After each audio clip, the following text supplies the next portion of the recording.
പാലക്കാട് പൂക്കടയിലുണ്ടായ സംഘർഷത്തിൽ യുവാവിന് വെട്ടേറ്റു.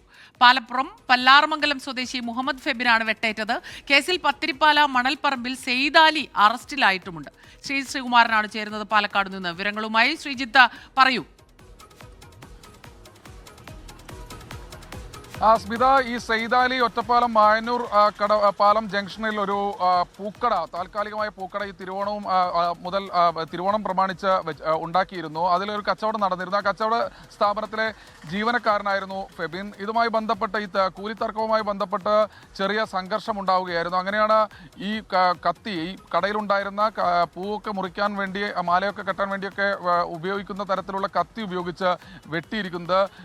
ഈ ഫെബിന് കൈക്കും അതുപോലെ തന്നെ കാലിനും ഒക്കെ പരിക്കേറ്റിട്ടുണ്ട് എന്നാണ് മനസ്സിലാക്കുന്നത്. ഫെബിനെ എന്തായാലും ഒറ്റപ്പാലത്തെ സ്വകാര്യ ആശുപത്രിയിൽ പ്രവേശിപ്പിച്ചു.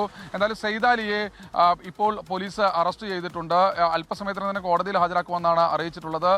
ഇരുവരും മദ്യലഹരിയിലായിരുന്നു എന്ന കാര്യത്തെക്കുറിച്ചൊക്കെ പോലീസ് അന്വേഷണം നടത്തി വരികയാണ്. എന്തായാലും പെട്ടെന്ന് തന്നെ ജീവന് ഭീഷണിയൊന്നുമില്ല. പക്ഷേ ഒരു ഒരു പൂക്കടയിലെ തർക്കമാണ് ഒരു വെട്ടിലേക്ക് കലാശിച്ചിരിക്കുന്നത്. എന്തായാലും പ്രതിയെ പോലീസ് പിടികൂടിയിട്ടുണ്ട്. ഇയാളെ ഉടൻ തന്നെ കോടതിയിൽ ഹാജരാക്കും, റിമാൻഡ് ചെയ്യും.